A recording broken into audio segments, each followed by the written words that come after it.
¿Se ha dado cuenta alguien que todo el mundo quiere ir detrás y destruir TikTok debido a la influencia de China sobre la seguridad nacional?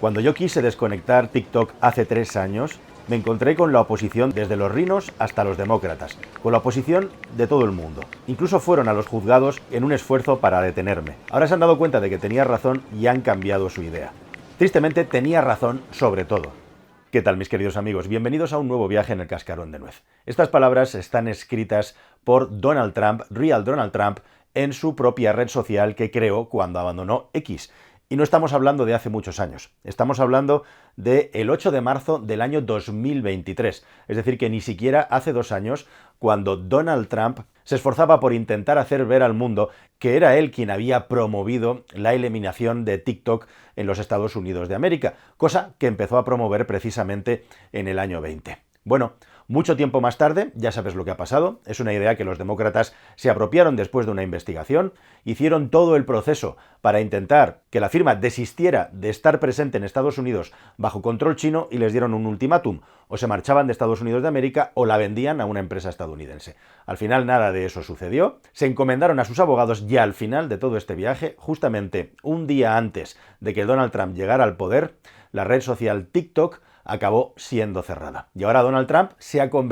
erigido en el adalid, en el defensor de una red social que fue él precisamente quien levantó la liebre y quien promovió inicialmente que debía de desaparecer inmediatamente por una cuestión de seguridad nacional. Estos vaivenes, estos cambios de opinión tan radicales son a lo que nos tenemos que acostumbrar en los próximos años con un Donald Trump que justamente acaba de ser nombrado presidente de los Estados Unidos de América, en un mundo, en un planeta Tierra cada vez más polarizado y en el que la gente principalmente está eligiendo este tipo de mandatos duros, personalísimos, y en los que el autoritarismo y el cambio de opinión es bienvenido siempre que sea aparentemente para defender los intereses nacionales. Si tuviéramos que resumir esencialmente cuáles son las políticas, cuál es la idea de gobierno que tiene Donald Trump, hay que trasladarlo al mundo de la empresa porque es lo único que él sabe hacer y lo único que él sabe pensar. Hacer un mandato presidencial transaccional. Transaccionalismo, nacionalismo y populismo serían los 3 ismos que sostienen lo que va a ser el futuro del gobierno de los Estados Unidos de América y cómo tiene eso reflejo en el resto de los gobiernos del mundo, porque nos guste más o menos, estemos más o menos de acuerdo con el personaje y sus políticas, nosotros ya estamos sufriendo una oleada de autoritarismo que pone en duda los jueces, los medios de comunicación y, en definitiva, todos aquellos poderes y contrapoderes del Estado que están precisamente para contrapesar el poder en un sistema democrático. Nosotros los estamos sufriendo, aunque en el ala contraria. Esto parece que no tiene marcha atrás, y precisamente esto de TikTok es muy interesante porque nos explica muy bien qué es lo que viene y cuáles son las cosas que nos pueden favorecer y cuáles son las cosas que nos van a perjudicar en los próximos años. Vamos a verlo rápidamente.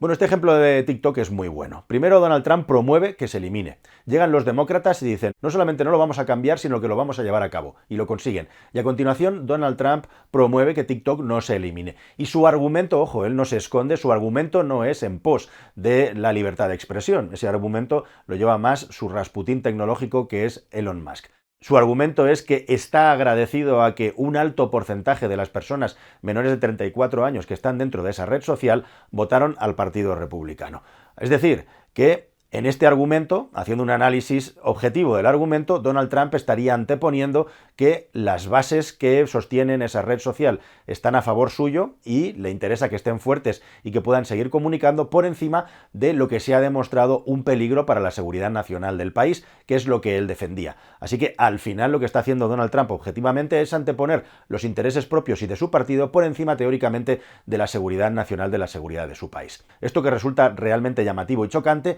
tiene un nuevo plot twist, que dirían los estadounidenses, tiene un nuevo giro de guión, porque no es verdad. Realmente los seguidores de Donald Trump no están en TikTok, y los pocos estudios que se han hecho sobre lo que han votado la mayoría de los usuarios de TikTok da como resultado que estaban más por votar a Kamala Harris que por votar a Donald Trump. Entonces, ¿por qué narices Donald Trump está diciendo esto? Pues es muy sencillo. Al final de todo esto lo que hay es una corte de asesores que le está diciendo a Donald Trump: Donald, tienes una oportunidad buenísima para ganarte a una franja de la población que es la más refractaria a tu personaje, que es la más refractaria a tu partido, que es la gente joven mayoritariamente menor de 30 años de edad. Ahora que los demócratas te han puesto una bandeja en la mano, te han puesto el balón para que remates a gol en unas condiciones inmejorables, es el momento de hacer la medida populista de reactivar TikTok y otorgarte un mérito que ya ByteDance, la empresa que posee TikTok, está agradeciendo al mismísimo Donald Trump. Así que al final, y con el respaldo y con el sustento, con el estrato de defender la libertad de expresión, algo en lo que su amigo Elon Musk está absolutamente de acuerdo, se entiende por qué la red social TikTok va a recibir esa moratoria que contemplaba la ley. Les habían dejado una escapatoria, les habían dejado una puerta abierta a los demócratas, que es el hecho de que si había una opción cierta de poder meter a un accionista estadounidense en el consejo de administración y la propiedad de TikTok, se permitiría que la red social siguiera funcionando durante un tiempo. Y esto es a lo que se va a acoger Donald Trump en los próximos meses, en los próximos 3 meses, para intentar solucionar un problema que, como digo, le hace, para empezar, que todo el pueblo se ponga a favor suyo, puesto que estábamos hablando del cierre de una red social, algo que es verdaderamente grave. Por cierto, a este respecto, y antes de seguir con el tema, recuerda que en China hay un firewall gigantesco, hay una gran muralla, en este caso digital, que no permite que ninguna red social occidental pueda ser consumida por los ciudadanos chinos. Es decir, que aquí no estamos hablando de una simetría. La simetría hubiera llegado precisamente si las redes sociales chinas se hubieran prohibido en los Estados Unidos de América o en cualquier país occidental de donde provenga esa red social, cosa que no ha sucedido. China tiene su propio ecosistema de redes sociales controladas por el gobierno y lo que nadie esperaba es que una red social china se convirtiera en la más popular de aquel país estadounidense. Así que, como muy bien dice Elon Musk, aquí no tenemos un win-win. Es decir, la gente no puede leer ni puede ver X en China, pero aquí nosotros sí que podemos ver los vídeos de TikTok. Así que esto debería de cambiar. ¿Qué es lo que va a ocurrir a continuación? Bueno, pues van a cambiar muchas cosas, pero lo más normal, lo más seguro es que efectivamente haya un acuerdo entre varias empresas o varios grupos estadounidenses para poner el capital suficiente para controlar el 50% de un TikTok estadounidense, que veremos de qué manera tecnológica permite que esa red social sea controlada por los Estados Unidos de América y que se evite precisamente cuál es el agujero de seguridad, que es que todos los datos de esos cientos de millones de ciudadanos acaben en manos del gobierno chino. Y esto es precisamente a lo que se va a dedicar Donald Trump en los próximos años. Una política nacionalista y transaccional. Las cosas están muy mal y esto es por culpa de un enemigo externo, es por culpa de los inmigrantes, es por culpa de otros países que no aportan como nosotros y es por culpa de la ideología woke que tantísimo daño ha hecho a la izquierda y al centro en estos últimos años y que ha provocado el hartazgo, el hastío tremendo de la población, que acaba votando opciones más radicales precisamente porque no soporta más determinados tics, determinados movimientos siempre asimilados hacia el ala izquierda en aquel y en este lugar del Atlántico. Y esto, pues depende de cómo lo mires, puede ser una buena o una mala noticia para ti. Estamos hablando del país más poderoso del mundo económicamente y el país con el ejército más poderoso del mundo. Lo que va a hacer Estados Unidos de América es reconcentrarse hacia adentro con muchísimas políticas que, aunque te hayan vendido que van a ser fáciles, no van a ser nada fáciles. Hay muchas cosas que son tremendamente contradictorias y no solamente me refiero a lo de TikTok, me refiero, por ejemplo, a querer hacer un dólar más débil y que se mantenga como una referencia, como la gran reserva, como la gran moneda mundial,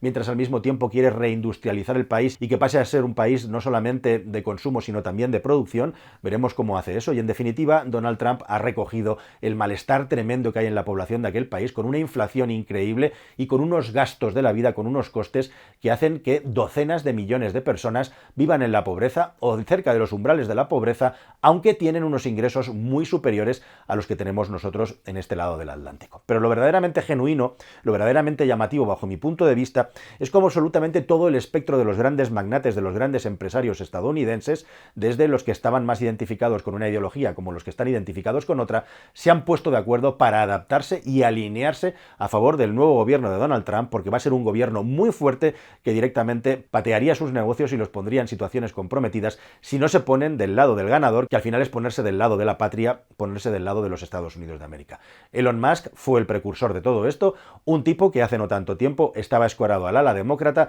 y ahora se ha escorado al ala más radical del trumpismo y que tiene vía libre libre precisamente para hacer lo que él cree que es lo mejor que sabe hacer, que es eliminar una parte importantísima de todo ese aparato monstruoso, gigantesco, elefantiásico que tiene la administración del Estado para ahorrar un montón de dinero, algo que esencialmente es muy bueno y que yo apoyo, al igual que está haciéndose en otros países independientemente de lo que pensemos de determinadas ideologías. Eso, per se, es algo positivo y es algo muy bueno. Como igualmente es muy bueno también que en un país se intente mirar por el empleo y por los negocios de ese propio país. La cuestión es que a qué coste va a suceder todo esto. Como digo, todo esto va de transacciones y aquí Donald Trump siempre va a estar a favor si su país, los Estados Unidos de América, gana algo o saca algo ganando con todas aquellas acciones que va a hacer en política internacional. Y ese es precisamente el problema que tenemos tú y yo aquí viviendo en la Unión Europea, porque nosotros no somos ni los más poderosos económicamente ni los más poderosos militarmente. Es decir, que somos un eslabón débil